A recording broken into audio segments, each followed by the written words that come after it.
Okay, so today we're going to talk about survivor guilt. So, this idea of guilt and how it passes from one generation to the next.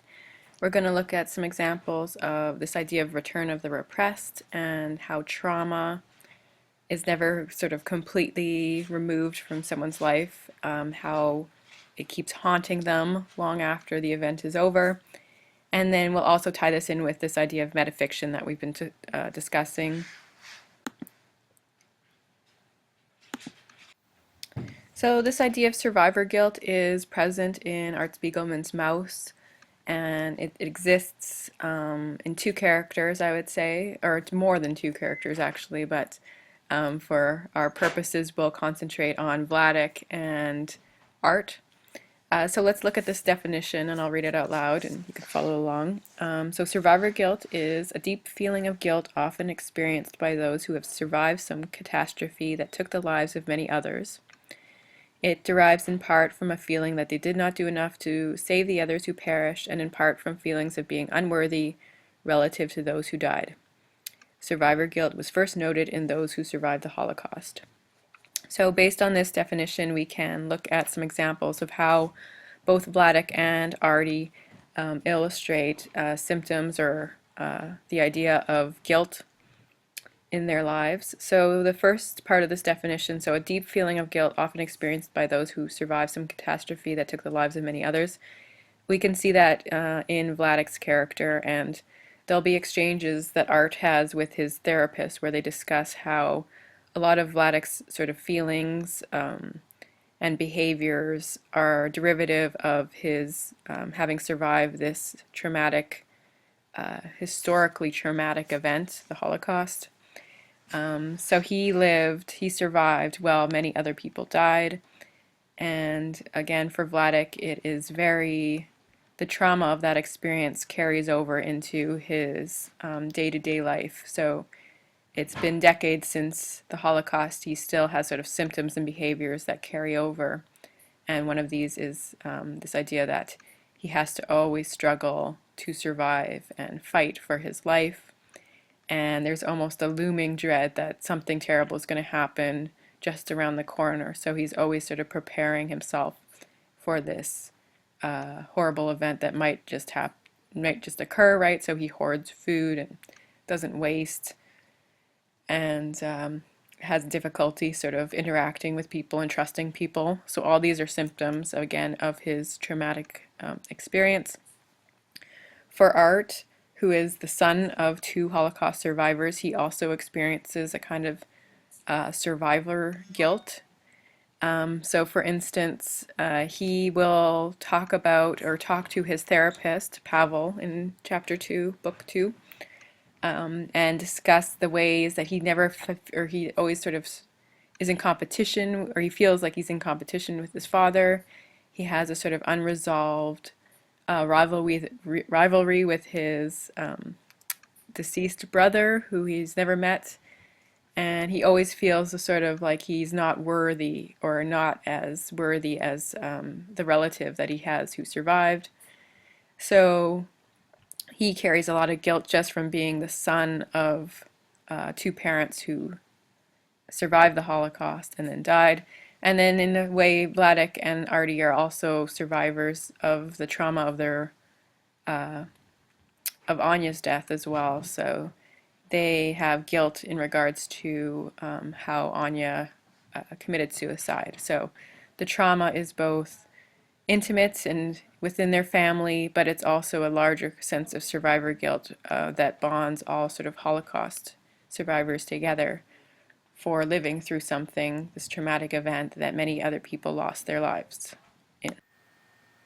So in book 2, first chapter, there's this scene where Art and Francoise, his wife, are discussing some of his unresolved feelings in regards to growing up the son of two Holocaust survivors. And he talks about feeling a sort of competition with Rashu, his deceased brother, who he never met, how they sort of are rivals. And then he also talks about experiencing sort of nightmares, and even though he wasn't there, he still had these ideas and these dreams and fantasies about what it would have been like to have been a Holocaust survivor, because it was such a strong presence in his childhood, given his parents' history. And at the top there, he says, I never felt guilty about Rishu, but I did have nightmares about SS men coming into my class and dragging all of us Jewish kids away. Don't get me wrong, I wasn't obsessed with this stuff. It's just that sometimes I'd fantasize Zyklon B coming out of our shower instead of water. I know this is insane, but somehow I wish I could have been in Auschwitz with my parents so I could really know what they lived through. I guess it's some kind of guilt about having had an easier life than they did. So in some regards, Artie is also a survivor, right? He is the son of two survivors who literally were there, experienced the Holocaust firsthand. He is a sort of indirect or secondhand trauma, survivor guilt that he experiences just from the fact that he did not experience what they experienced. And he's also sort of put himself in the place where he's trying to represent something that he's never experienced by illustrating and just sort of illustrating his father's story of the Holocaust. So he, at the bottom of the page there, he says he feels so inadequate and struggling to reconstruct a reality that was worse than my darkest dreams. And then to do so as a comic strip, again, it's a large task that he set himself. So there is some struggles, feelings of guilt, and sort of just the idea that Art himself is a survivor just by being the second generation of trauma survivors. So you can see how the guilt and trauma is sort of passed down from parents to children, and how even Anya's death is sort of connected to the Holocaust. So all of these sort of family events, family feelings, the tension that exists between Art and his father, they all are sort of originating in this one definitive trauma that has affected his family so dramatically. So in Book 2, Chapter 2, we also get an indication of Art's feelings in regards to being the son of two survivors, and he's discussing the difficulties that he's having representing his father's experience. So he discusses with his shrink, his therapist, who is also a Holocaust survivor, and they discuss Art's feelings of guilt, and Art admits that sometimes, his accomplishments don't seem like much when compared to Vladek. And we also get these moments sort of juxtaposed against Vladek sort of complaining about Art's laziness and how he never can sort of live up to Vladek's reputation as he's hardworking and never stops, always accomplishing things. So Art maybe feels a little bit of tension and guilt in that regard. And then he also acknowledges that maybe his father always needed to sort of show that he was right, that he could always survive because he felt guilty. So there's a lot of discussion about guilt and how that plays a role in the lives of trauma survivors after they experience something where many people have died. And in this scene, we can also note the illustration. Art is drawing himself as sort of miniaturized version, right? He's described in an earlier scene how he's regressed. I'll just click back here.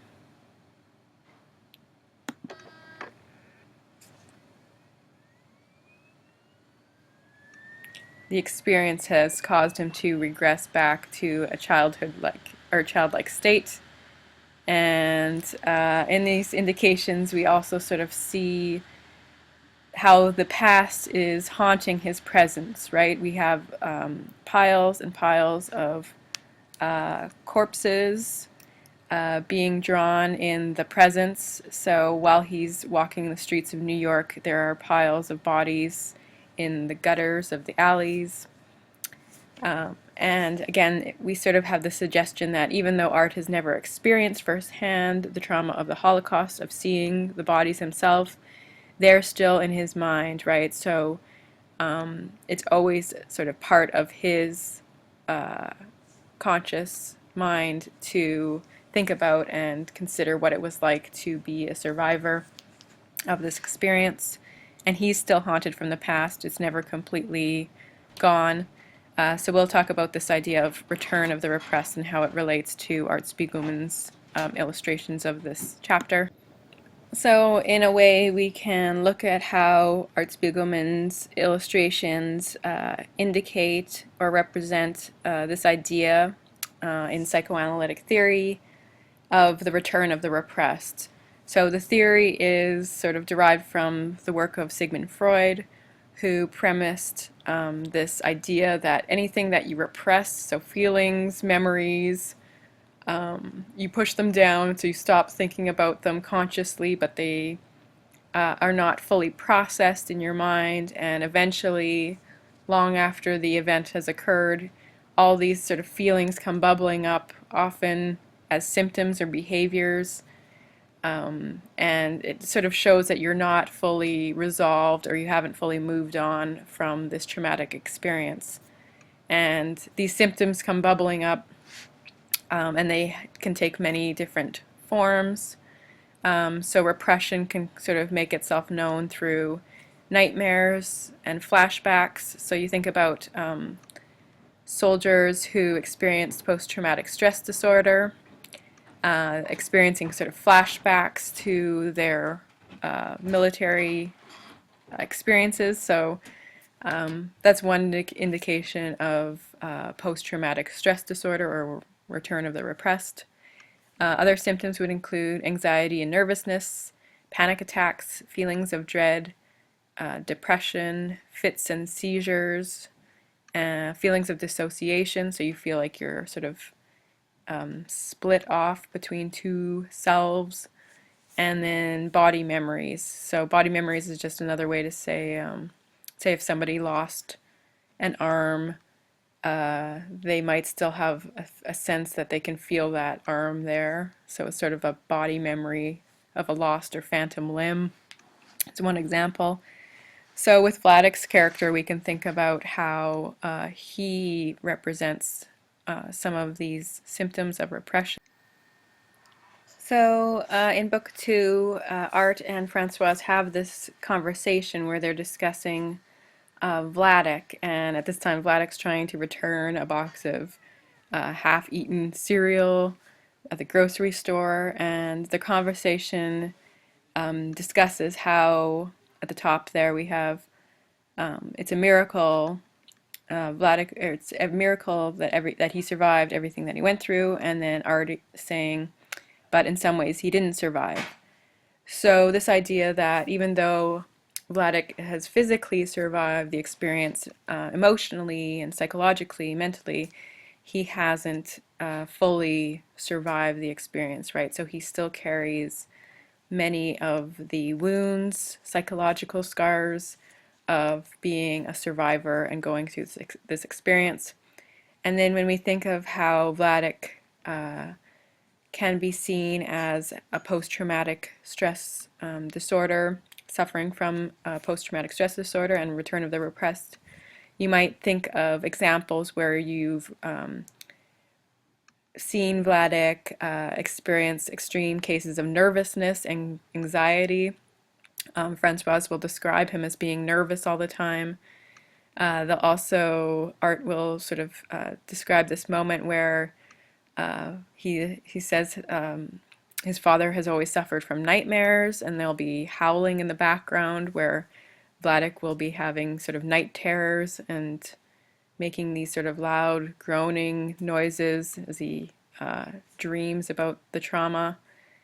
Other indications are again how he has a sort of distrust for others, including his wife. So there's lots of sort of examples to indicate that in many ways Vladek did not survive the Holocaust, and he is still haunted by the past, and the repressed for Vladek keep surfacing as these sort of neurotic behaviors, his hoarding, his anxiety, his depression, and the tension that he carries with his relationships with others, in addition to his nightmares.